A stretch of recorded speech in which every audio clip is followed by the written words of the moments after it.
Halo, saudara-saudara yang dikasihi Tuhan, selamat pagi, selamat bertemu kembali dalam kondisi yang tentu saja berharap sehat selalu senantiasa.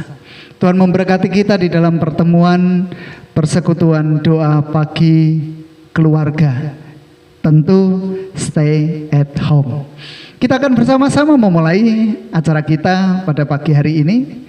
Kita mengingat satu lagu yang begitu fenomenal dalam kehidupan kita, yang biasanya dinyanyikan pada waktu Natal, tetapi untuk saat ini kita nyanyikan dalam suasana Paskah. Dia lahir untuk kami.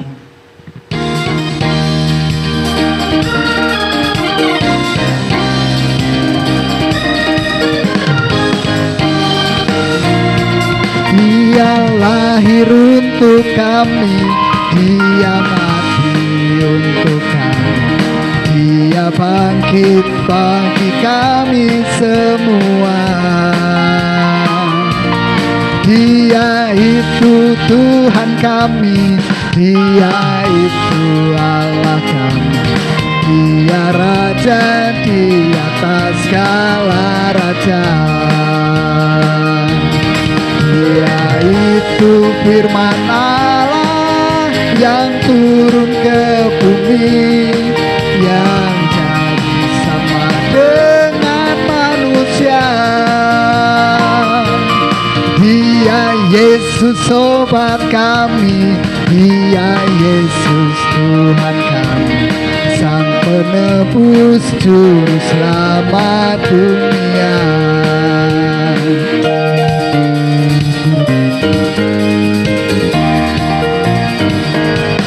Dia lahir untuk kami, dia mati untuk kami, dia bangkit untuk kami semua. Dia itu Tuhan kami, dia itu Allah kami, dia Raja di atas segala raja. Dia itu firman Allah yang turun ke bumi dan jadi sama dengan manusia. Dia Yesus sobat kami, dia Yesus Tuhan kami, Sang penebus juru selamat dunia. Sang penebus juru selamat dunia.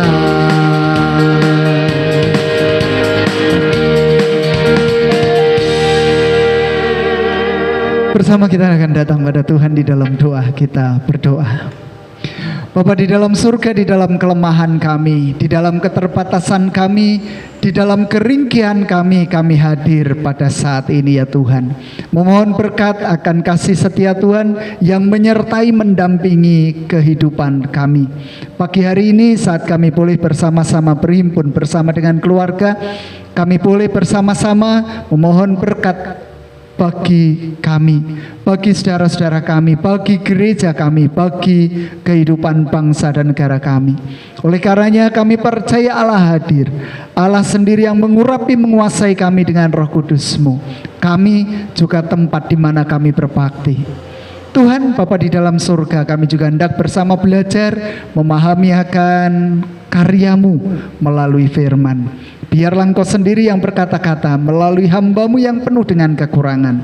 Sehingga dengan demikian nyatalah apa yang boleh kami terima, kami dengar, kami simpan di dalam hati dan coba untuk kami lakukan. Terima kasih Tuhan.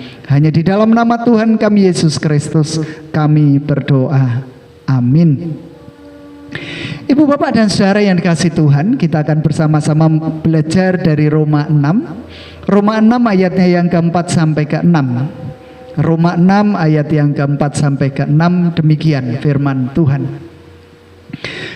Dengan demikian kita telah dikuburkan bersama-sama dengan Dia oleh baptisan dalam kematian, supaya sama seperti Kristus telah dibangkitkan dari antara orang mati oleh kemuliaan Bapa, demikian juga kita akan hidup dalam hidup yang baru. Sebab jika kita telah menjadi satu dengan apa yang sama dengan kematiannya, kita juga akan menjadi satu dengan apa yang sama dengan kebangkitannya. Karena kita tahu bahwa manusia lama kita telah turut disalibkan, supaya tubuh dosa kita hilang kuasanya, agar jangan kita menghambakan diri lagi kepada dosa. Demikian pembacaan saya, dan yang berbahagia adalah kita semua yang mau mendengar, memelihara firman Tuhan dalam kehidupan sehari-hari. Ibu, bapak, dan saudara yang dikasihi Tuhan, tema yang hendak kita pelajari bersama dilahirkan kembali oleh kebangkitannya. Saudara-saudara yang dikasihi Tuhan, pernahkah saudara atau bahkan kita semua mengamati bayi yang baru lahir ceprot begitu? Apa yang terjadi di sana? Apa yang ibu bapak lihat di sana? Seorang bayi yang baru lahir, dia lemah tak berdaya. Saya lebih cenderung mengatakan bahwa bayi yang lahir itu bersih. Lalu bayi yang baru lahir itu gemesin, menjadi sukacita bagi semuanya. Tentu saja keluarga yang menerima kebahagiaan itu. Dan saudara-saudara yang dikasihi Tuhan, kalau kita mencoba untuk meneropong kondisi bayi ini secara psikis, secara psikologi, mungkin kalau kita bisa masuk ke dalam kehidupan bayi itu secara personal, saya mengatakan bahwa bayi dalam dirinya masih kosong, belum berisi apapun, bersih. Kalau itu harddisk, saya mengandaikan kalau itu harddisk, tentu harddisk itu masih kosong, belum berisi sama sekali. Walau di dalam kehidupan kita, orang-orang Kristen mempercayai bahwa bayi yang lahir itu sudah dalam kondisi dosa. Yang menjadi pertanyaan tentu dosa apa? Dosa keturunan. Karena bagaimanapun juga saudara, kalau kita mengatakan dosa, tentu ada titiannya, ada indikatornya. Indikatornya apa? Kalau bayi itu sudah berdosa, indikatornya adalah bayi ada yang mengalami kematian. Kenapa kematian yang disebut? Karena kematian adalah upah dari dosa itu sendiri. Dan oleh karenanya penggambaran seorang bayi yang masih bersih, yang masih polos, yang tergantung pada orang yang lebih kuat dan memiliki kuasa, itulah yang hendak menjadi perbincangan kita pada saat ini. Tuhan Allah melalui Rasul Paulus di dalam kehidupan Roma 6 ayat yang keempat sampai yang keenam, hendak menggambarkan sebenarnya itulah kehidupan kondisi kita sebagai orang baru yang mempercayai akan kasih karunia Allah. Manusia itu, kalau saya boleh menggambarkan kembali seperti flash disk atau hard disk. Hard disk itu sudah penuh sesak muatannya. Banyak sekali sampah-sampah di sana. Bahkan mungkin ada banyak virus di dalam hard disk itu. Dan hard disk itu, flash disk itu perlu diformat ulang. Demikian pun kehidupan kita, saudara. Kehidupan yang kita jalani, kehidupan lama kita penuh dengan dosa, penuh dengan tipu muslihat, dikuasai kekhawatiran, dikuasai ketakutan, dikuasai kebimbangan, dan kita selalu galau menghadapi kehidupan ini. Tidak pernah diri kita merasakan kesukacitaan. Dan oleh karenanya, saudara, kita diingatkan bahwa melalui karya Yesus yang mati, menderita, mati, lalu akhirnya turun ke dalam kerajaan maut dan akhirnya bangkit kembali, itulah kehidupan kita yang patut untuk kita jalani. Kita diingatkan melalui bacaan ini bahwa kita itu sudah dikuburkan bersama-sama dengan Yesus. Kita yang mana? Kemanusiaan lama kita, keberdosaan kita, kekhawatiran kita, ketakutan kita, kegalauan kita, kebimbangan kita menghadapi kehidupan, suntuknya hidup, keputusasaan, itu sudah dikubur bersama dengan Yesus. Dan artinya ketika Yesus bangkit, kita memperoleh kehidupan yang baru. Sama seperti Yesus. Yesus yang mati lalu bangkit kembali, Tuhan Yesus memakai tubuh kemuliaan. Bagi seorang bayi yang dilahirkan kembali, bayi yang lahir tadi yang kosong, lalu apa muatan-muatannya? Kalau itu harddisk yang baru, yang sudah diformat, muatannya apa? Tentu kehidupan yang baru juga. Kehidupan yang berani menghadapi tantangan hidup. Kehidupan yang baru, kehidupan yang tidak merasa ketakutan yang luar biasa yang akhirnya menjadi fobia dalam kehidupan kita. Kita mampu bersukacita akan setiap kondisi yang terjadi dalam kehidupan kita. Kita menjadi seorang bayi yang ringkih tak berdaya dan memerlukan topangan dari tangan yang kuat, yaitu Tuhan sendiri. Itulah kehidupan baru kita yang patut untuk kita jalani. Apakah takut, khawatir? Berulang kali menjadi bahasan pada akhir-akhir ini. Takut, khawatir, bimbang, galau. Apakah tidak boleh? Ya boleh-boleh saja. Tetapi jangan sampai itu menguasai hidup kita, karena kita sudah hidup dalam kehidupan yang baru. Bahkan dikatakan di ayat yang ke-6 tadi, karena kita tahu bahwa manusia lama kita telah turut disalibkan supaya tubuh dosa kita hilang kuasanya, agar jangan kita menghambakan diri lagi kepada dosa. Ketakutan, kekhawatiran, kegalauan bukan dosa. Tetapi ketika kekhawatiran, ketakutan, kegalauan itu sudah menguasai kehidupan kita, memunculkan dosa dalam hidup kita. Kita lalu tidak percaya lagi kepada Allah. Kita lalu meninggalkan Allah. Kita lalu dikuasai kekhawatiran, kebimbangan, dan akhirnya ketakutan yang luar biasa.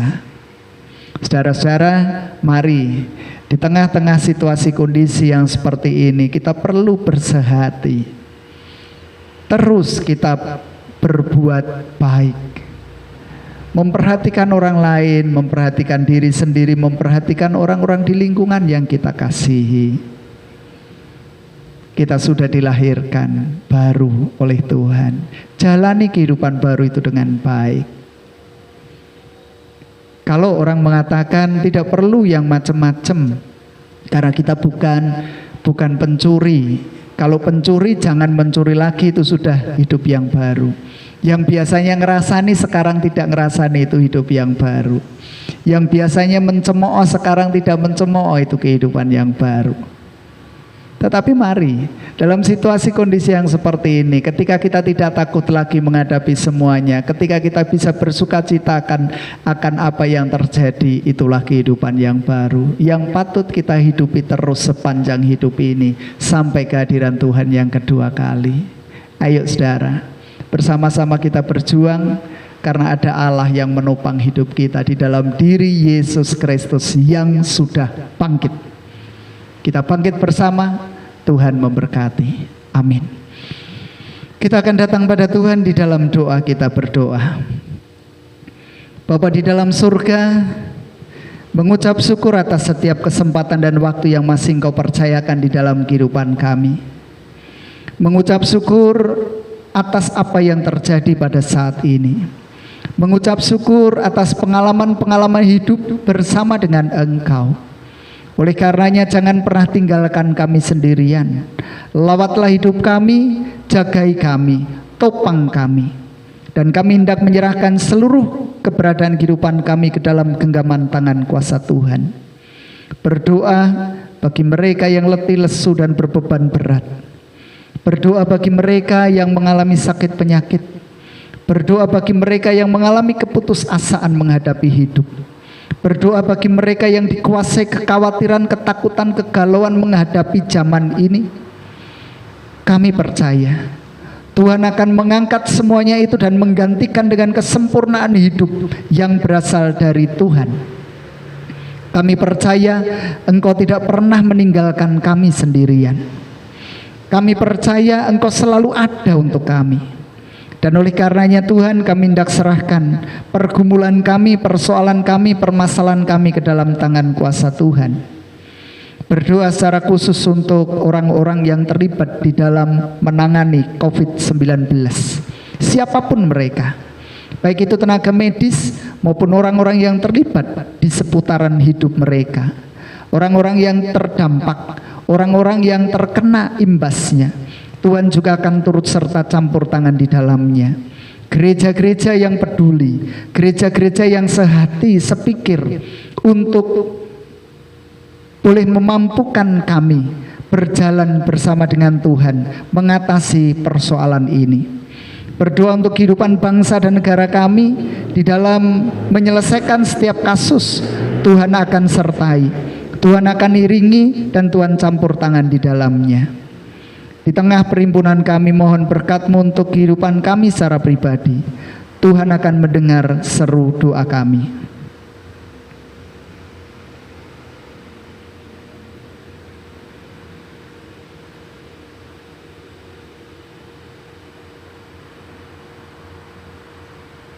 Kalau sebentar lagi kami hendak mengakhiri persekutuan kami, Engkau akan menolong kami. Engkau pula yang akan terus-menerus ada di dalam kehidupan keluarga kami masing-masing. Ampuni ya Tuhan setiap dosa pelanggaran kami, dan hanya di dalam nama Tuhan kami Yesus Kristus kami berdoa, mengucap syukur, dan memohon berkat Tuhan. Amin. Ibu, Bapak, dan saudara yang dikasihi Tuhan, kita akan mengakhiri persekutuan kita. Dan ingatlah, jangan pernah menyerah.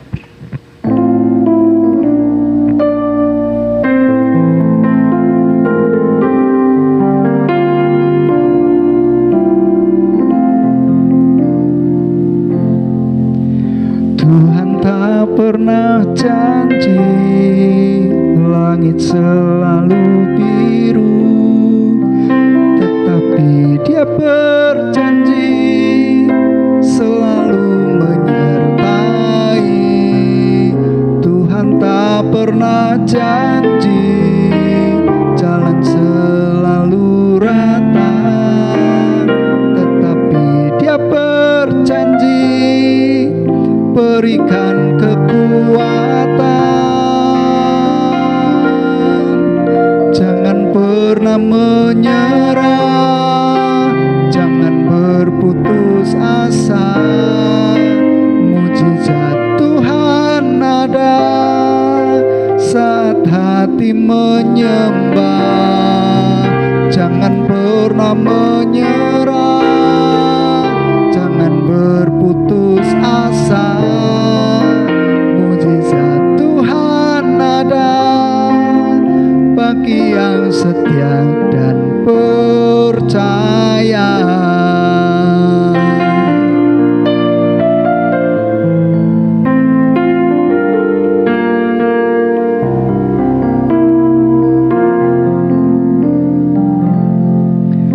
Tuhan tak pernah janji langit selalu biru, tetapi Dia berjanji selalu menyertai. Tuhan tak pernah janji jalan selalu rata, tetapi Dia berjanji berikan kekuatan.